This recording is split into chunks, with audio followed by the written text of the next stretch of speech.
Katie License is back.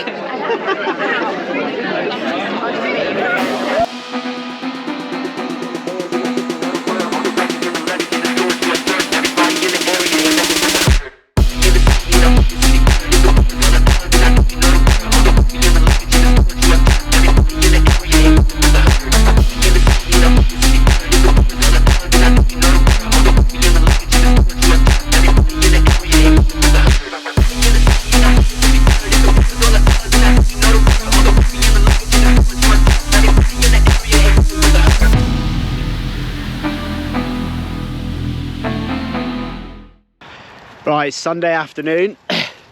We've done one training session this morning. 90 minutes on the turbo. We're just out doing another one with Bryn. Got the old 20-meter long line out. Back to basics for him, so he keeps working on his recall.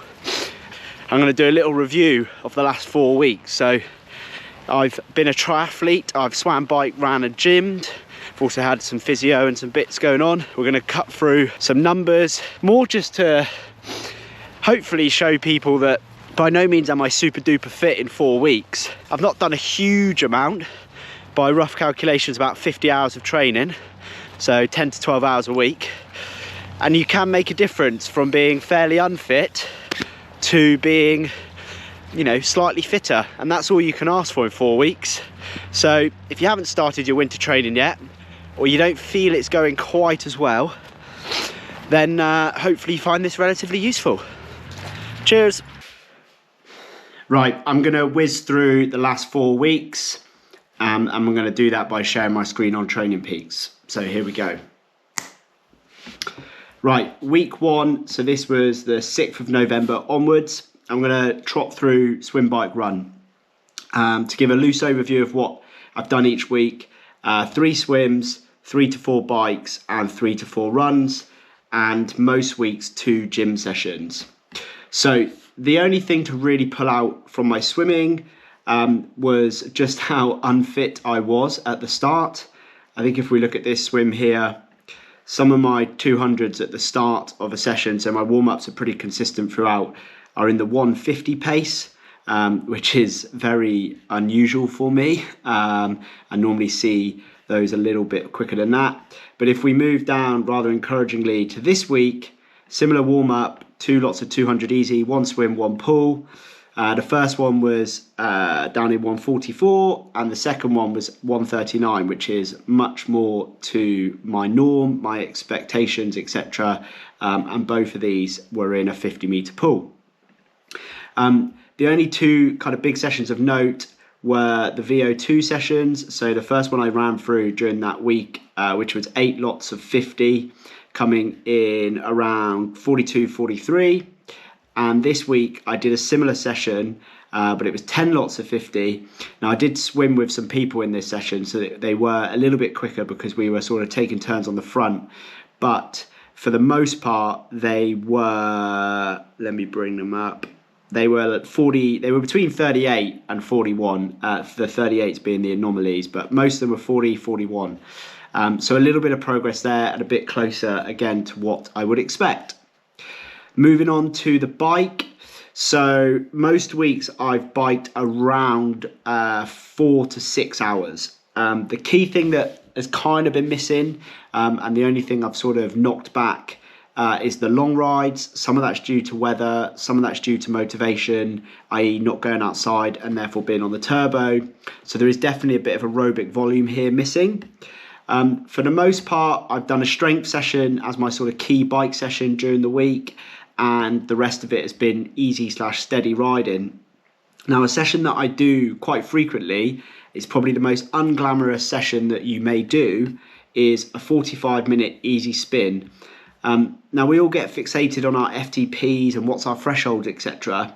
But for me, this is quite a key indicator of how I feel, and I normally do it at the start of the week. And you can see here from over the 4 weeks, the first one was 164 watts for 129 beats a minute. And as I progressed through, 125 beats a minute for 8 or 10 watts more. So the heart rate's come down and the power's gone up. And then it stayed pretty consistent. Similar power, slightly lower heart rate again. This week I didn't do, I did an easy spin on Wednesday. What was that one? So really low heart rate. So we lost about 20 beats down to 113.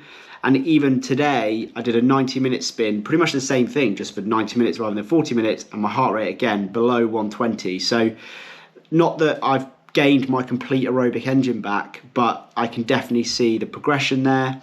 Some of the other sessions that I've done are what Billy would call an A1 session. I have kept erg mode on for a lot of these, and I can see that my power to heart rate has improved. So the power's 224, heart rate 137, stays the same throughout that session. And I'm pretty sure I had one of those types of sessions in the first week. And you can see, where are we? 10 minutes. Yeah, heart rate's only 10 beats higher for the same power. So that's all really positive, that feeling a bit stronger on the bike, feeling a bit fitter without adding the silly aerobic volume that I should be doing at the weekends. The only big session was a bit of an ad hoc one. This wasn't a session from Billy directly. This was a session that we did as part of Optimal Endurance. But just a highlight here of not what a great effort it was, but without doing any really hard VO2 work, this session had 43 minutes normalizing 296 watts for 273 heart rate. And obviously it's a session that's all over the place in terms of power targets due to the type of session it was. But to get a good 45-minute effort at nearly 300 watts, I think 20 minutes was 300. Or very close to, where are we looking? 293 average. That's really good in terms of this time of year. I don't need to go and do an FTP test and rush out the door. That's there or thereabouts, and I can keep working on some of the fundamentals without stressing about that. Lastly, running. So first 2 weeks was just 3 runs, all aerobic, trying to run off-road as much as possible. Obviously doing a lot of that with Bryn. Second week, exactly the same, run volume, off-road, hitting about 30k total distance. Third week, added in a 4th run. This was just an easier sort of 30 minutes on the Sunday, just to top up and run a bit further, which was good. And then this week, again, 4 runs, but we started to introduce some intensity. So on Thursday, I did a run along the embankment just before work, and did do some strides. I actually didn't realise Billy had put strides in my plan. I did them ad hoc, but on reflection, he wanted me to do 8 and I did 5. But that was a nice run.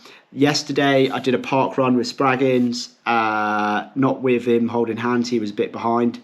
But yeah, no quicker than 20 minutes, and it was about 20 minutes 30, the official time. However, I definitely probably pushed it a little bit too much in terms of some intensity. My ankle, same ankle, but a different type of pain has cropped up.